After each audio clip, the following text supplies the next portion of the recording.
gracias, muy buenas tardes. Estamos hoy habitualmente en nuestro programa de las 13 horas que hemos llamado Status Report.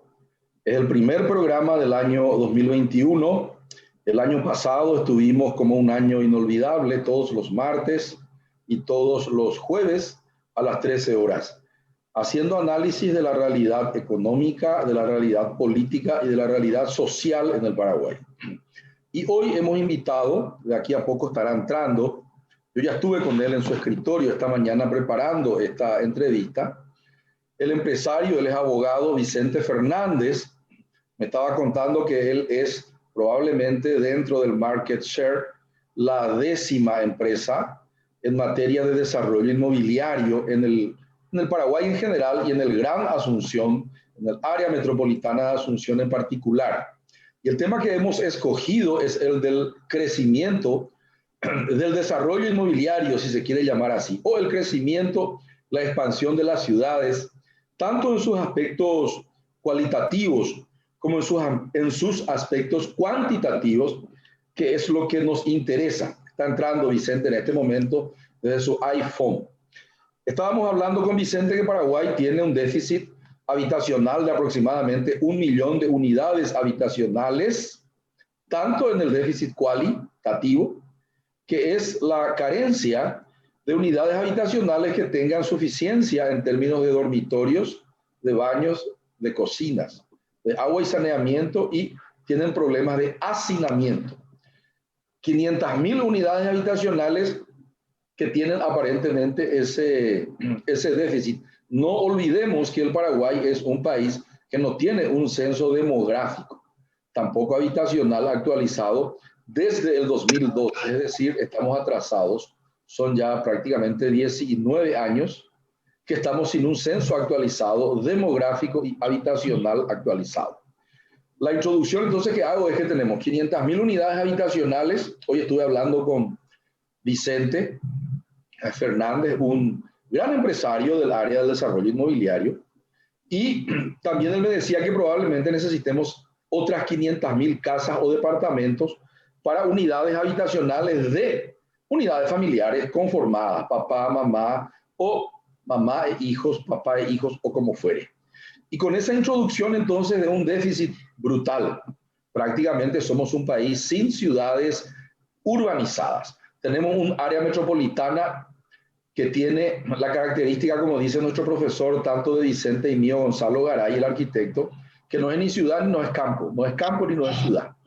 O sea, un Ipané no es ni campo, pero tampoco es ciudad, no es ciudad, porque no tiene agua, saneamiento, pavimento, energía eléctrica en condiciones en toda su área urbana, y tampoco es campo, porque está totalmente degradado su ecosistema.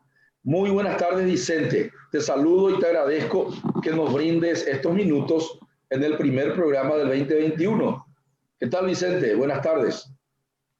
Muy buenas tardes, Víctor. Un saludo para ti, para toda tu teleaudiencia, para 5 días. Nuestras congratulaciones por el trabajo incansable que hacen en la construcción de la información y del análisis de la realidad económica nacional, regional y mundial, y sobre todo en este campo en particular, en la dedicación plena que siempre profundizan en el campo del real estate. Ya, la primera pregunta que tenía aquí anotada, además de las que esta mañana conversamos en tu oficina, de paso te cuento y hago poco un chivo, estuve escribiendo un artículo sobre Asunción y la crisis o la emergencia, entre comillas, de los bañados. Los bañados, Vicente, vos sos un conocedor también, no sos neófito en este mundo de los inmuebles, los bañados son el showroom de la desigualdad y de la pobreza que hay en el Paraguay, que hoy vos me estabas enseñando también, y estuve aprendiendo mucho. En los bañados, escribía yo, hay 100.000 personas que han sido expulsadas, muchas del campo a la ciudad, y algunos geógrafos, algunos geógrafos, enseguida recuerdo el nombre, Collins es uno de ellos, que trabajan de manera independiente para algunos organismos multilaterales, me contaban que ya no es tanto la expulsión campo-ciudad, Vicente, sino que ya hay también expulsión ciudad formal a ciudad informal. Una persona que vivía en alquiler, ya es chupé, del barrio obrero, le viene la pandemia y la recesión, abandona el alquiler, perdió el trabajo y se va al barrio Santa Ana o se va a la Chacarita, ahí donde se incendió todo ahora, a vivir con el hermano, con el tío, con la abuela, etcétera. Porque como vos hoy me decías, el sector privado hizo la ciudad en Paraguay, el sector público hizo el 10% de la cantidad de casas que hay en Paraguay, y también el a buen tiempo y la parentela es el sistema de seguridad social en el Paraguay. La primera pregunta que aquí me hicieron, porque en un grupo de gente te preparamos esta entrevista, no soy yo solo, es a criterio tuyo. ¿Existe una inequidad entre lo que se paga, dicen acá en la pregunta? Estoy hablando en materia de impuestos y tasas entre las zonas urbanas y las zonas rurales. ¿Qué me dices al respecto, mi querido Vicente? Bien, hablemos de la crisis del Paraguay. La crisis del Paraguay se llama falta de información. Eso que citaste sobre la demora que tuvimos y que tenemos de un nuevo censo como la gente. Necesitamos información, información de las personas e información sobre el patrimonio. Es un estado informal en muchos aspectos, e inclusive en cuánta gente vive en la ciudad y cuánta gente vive en el campo. Este tema de la demografía y de la proyección demográfica es una asignatura pendiente para el país. Por ejemplo, entiendo que hoy tenemos un 36-38% de población rural. Uruguay tiene el 5,6% de población rural y probablemente apuntemos hacia ese lugar porque no es sostenible con las nuevas formas de producción tanta gente en el campo. Va a haber más habitantes en la ciudad porque también tenemos los grandes ejes de desarrollo industrial en un proceso irreversible, que son el eje Hernandaria, Ciudad del Este, Mingaguazú, Presidente Franco, y también los dos ejes del Gran Asunción, que son Villa Hayes, Puerto Falcón, Cerrito y Benjamín Acebal, por un lado, y por el otro lado, Villeta, Ipanema, Ñemby, San Antonio, Itá y una parte de Nueva Italia. Esos son lugares donde van a haber los futuros miles o millones de paraguayos que se van a asentar alrededor de las grandes industrias que se están en este momento instalando. Entonces, datos de personas necesitamos en los lugares que se van a incorporar y también los datos de los inmuebles existentes para que podamos asignarle el valor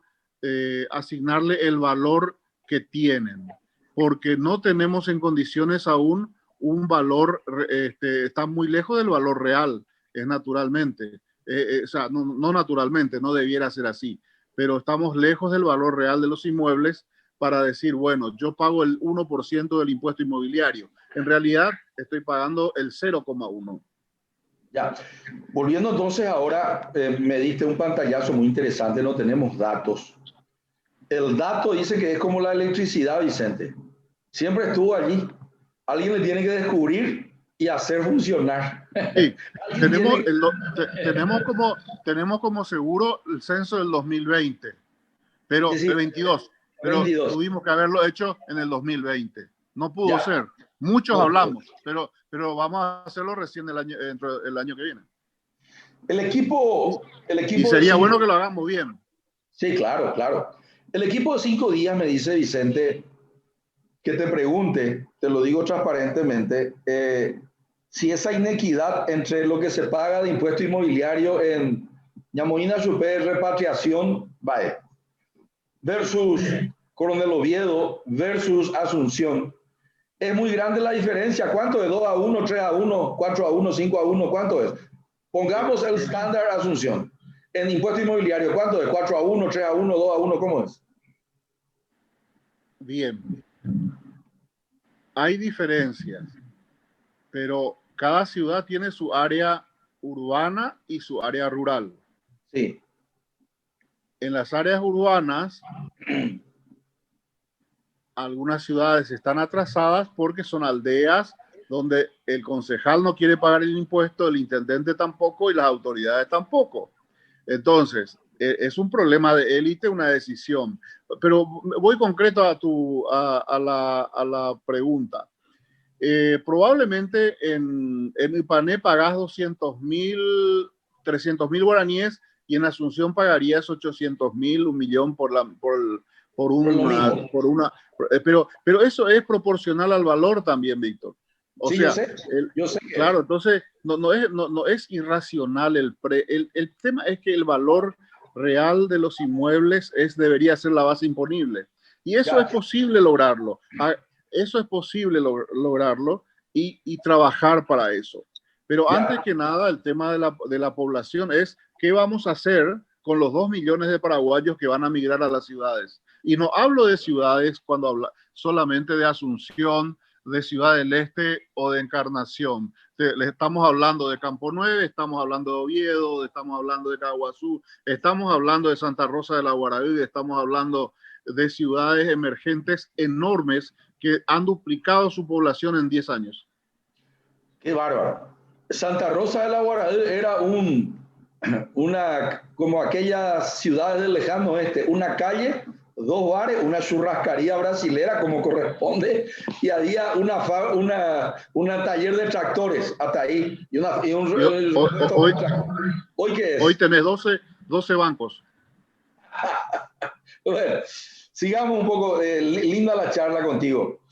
Otra de mis anotaciones dice así: sabemos que hay diferencia entre el valor fiscal y el que tú acabas de decir y el de mercado. ¿Cuánta es la diferencia? Dame un análisis del panel billeta por donde tú te mueves. ¿Cuánto sería la diferencia entre el valor de mercado y el valor fiscal? Digamos en algún promedio, mi querido 5. Vicente. 5 a 1. Por 5. Okay. Por 5. Muy bien, muy bien. Sigamos entonces, sigamos. Tengo otra pregunta. Hay ajustes anuales que tú lo dices sabiamente, ya capté la idea, que el concejal o el intendente no tienen luego ciudadanos, ellos tienen votantes. Cuidado, lo que te acabo de decir es muy fuerte. Ya, ¿entiendes, Pamanio? Ellos no tienen luego ciudadanos, ellos tienen votantes. Por lo tanto, a ellos, en francés se diría, le chupa un huevo cobrar lo que deben cobrar, porque ese descuento o no cobrar le significa a ellos votos, ¿verdad? Para recibir después los fondos de Itaipú, royalty y demás deudos, con lo cual viven los municipios pobremente y le dan una calidad de vida pobre que tú y yo estábamos hablando esta mañana en tu escritorio. Sigamos charlando entonces. Si se cobrara más, porque algunos municipios hicieron actualizaciones de la ZUI, zonas urbanas impositivas le llaman en Asunción, ZUI. Hacen algunos, el de Caacupé, yo sé que lo ha hecho nuestro amigo Riveros. Los 2 Riveros para mí que son 2 de los mejores intendentes del Paraguay. El de Caacupé, Riveros 1, y el de Fernando de la Mora, Riveros 2, que aunque vos no sepas, ya tiene 90% de cobertura de agua y saneamiento de cloaca. Callado nomás juega él. ¿Viste que sí. te acabo de aplazar? Viste que vos sos experto del real estate, pero yo de puro mirón me enteré de que Fernando es la ciudad con mayor cobertura de cloaca de la República del Paraguay. Le supera a Asunción. Sí. Guatana de calcular. Sigamos. Pero juega callado. Para una cierta justicia distributiva, Fernando de la Mora es el distrito más pequeño del departamento central. Pero eso pero eso nos quita. Hola, se fue la. No sé qué se le fue, se cayó. Bueno, lo que es, seguí nomás. Perdón, pues, un corte. Es la ciudad más pequeña del departamento central, pero eso no quita la tarea enorme y sobre todo la responsabilidad que significa en la salud pública la cloaca. La cloaca es una asignatura y el desagüe pluvial. Sí. Son asignaturas pendientes. Pero precisamos con urgencia desagüe pluvial y desagüe cloacal en todos los distritos del país, sobre todo en los 6 distritos de la cuenca de lo que sería del lago Ipacaraí, que son que son San Bernardino, Ipacaraí, Areguá, Itagua, Luque y Limpio. Urgente. Y todos los demás, con eso daríamos un paso extraordinario en el campo de la salud pública y en el campo de mejorar la calidad de vida. Pero volviendo al tema de la información, no es un problema de precio, no es un problema de precio, del valor de los inmuebles, el atraso, Víctor. ¿Qué es? No están anotadas las propiedades en el catastro, no están registrados en la municipalidad muchísimos inmuebles. Ya, ahí sobre los contribuyentes no están anotados. Entonces hay muchísimos inmuebles que no figuran y no hay a quien reclamar. Ese es un verdadero problema que también tenemos dentro de todo el tema. Yo quisiera, Víctor, y te llamo al debate, de que en una semana o 10 días tengas cuánto se ha recaudado en impuesto inmobiliario desde el 2000 al 2020 y cuál ha sido la proyección y por qué creció tanto a nivel país. Dale, te hago. Creció enormemente. Te quiero contar algo. Vos sabés que yo no te escucho a ti, Víctor. Ahora, ¿qué tal me escuchás? Ahora, hola, ¿qué tal me escuchás? Más o menos. Ahora perfecto. Dale, bueno. La razón de las bajas recaudaciones son varias. Una ya me dijiste, valor fiscal versus valor de mercado. Dos, sí. Las tasas también bajas. Además de que hay la diferencia, las tasas bajas. Y tres, me acabas de contar que los catastros están desactualizados. No hay registro administrativo. Sí, y los total. Son de 3 clases. Ahí te voy a contar. Fui asesor de la municipalidad durante un tiempo en Asunción, asesor político, y me enteré. Número 1, lo que acabas de decir, cuentas corrientes catastrales fantasmas, existentes, no existen. Número 2, baldíos construidos. Figura como baldío, hay un edificio. Arriba. Entonces, falta cantidad de metros construidos, faltan anotar contribuyentes y me gustaría que vieras la evolución positiva del impuesto inmobiliario de los últimos años. Sería bueno medir los últimos 10 años. Y esto se puede trabajar mucho más. Claro, lo haré. Y el otro es que necesitamos hay ajustes anuales. La pregunta que te hago es, cuando recauda más un intendente, cuando hay ajuste o cobra mejor, el otro caso, es más eficiente, ¿se ve o no se ve en la ciudad? Vos que sos un andariego del área metropolitana y del Gran Paraguay, ¿se ve o no se ve? ¿O hay intendentes e intendentes? Porque la sospecha que tenemos en el 5 días... En general, no hacen nada. En general, a mi parecer, Víctor, sí hay trabajo. A medida que se recauda más, hay mejor trabajo en línea general. O sea, yo me tengo que manejar por la mayoría de los casos, no por los casos de corrupción que los hay en todas partes. Para mí, a medida que un municipio mejora su recaudación, las cosas se hacen y es mejor la situación de la ciudad. Pero reconozcamos que la gran fuente de desarrollo de infraestructura proviene naturalmente de los ingresos de las binacionales. Claro. Te quiero también contar, creo que tenemos que escribir un libro juntos, Vicente, porque vos vas a escribir 3/4 del libro, yo hago la introducción y hago la conclusión, pero pongo mi nombre más grande que el tuyo, ¿viste? A lo Paraguay. No, yo estoy muy contento. Si me permitís editar los tuyos, me siento gratamente, suficientemente reconocido. Bueno, pero interesantísimo. Hay algo que te quiero contar también. Además del baldío construido, y además hay otro que se llama construido subregistrado. Ese es como cuando yo construí mi casa y vos también. Éramos pobres y seguimos siendo, ahora ya somos Moriajú, hacemos 2 piezas, después una pieza, pero las 2 piezas primeras nomás hemos hecho autorizar y las habilitar para impuestos. Y la siguiente es todita Mau. Ese está lleno el Paraguay. Y hay algo en el interior eso es regla, no es, no, esa es la regla fuera, o sea, salvo Asunción y Ciudad del Este, el resto y Encarnación. El Sí. resto bastante desordenado.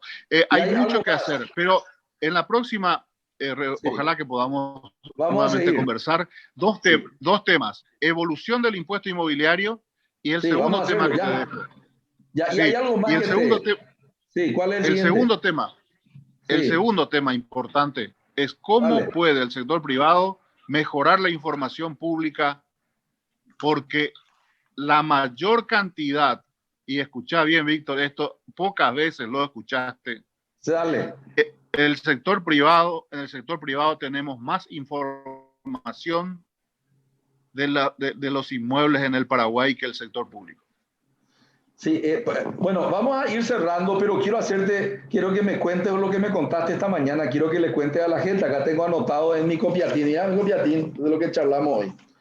Y vos me decías, Víctor, ha de haber 1 millón de unidades habitacionales en Paraguay, me decía. IBU hizo 7.000 nomás. Senavitat 50 y no Sí, sé si 50. Entonces 107 ya hemos poco hizo más. todo 130, 120 ya para allá. Y las 900.000 unidades habitacionales restantes lo hizo el sector privado, el poderoso sector privado paraguayo. Eso es lo que me han dicho.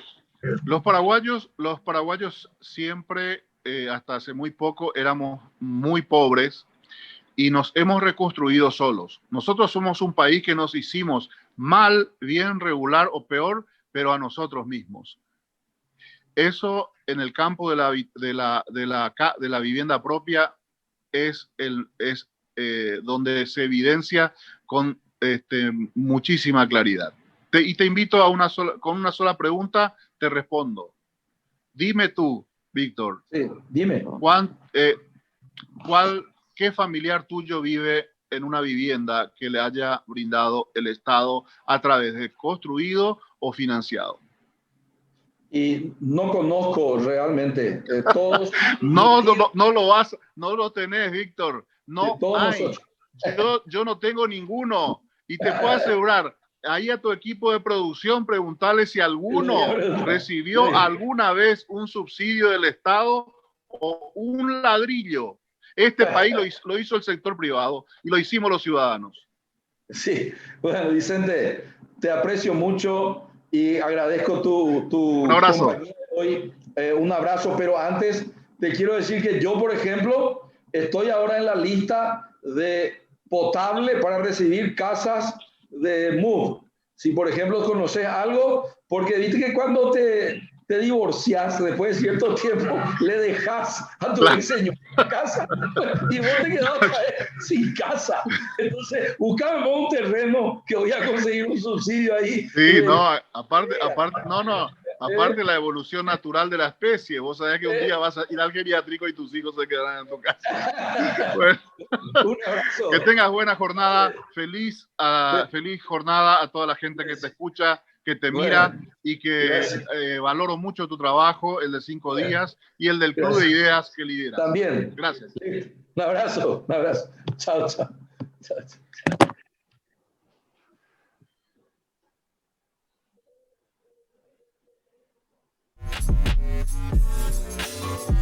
chao.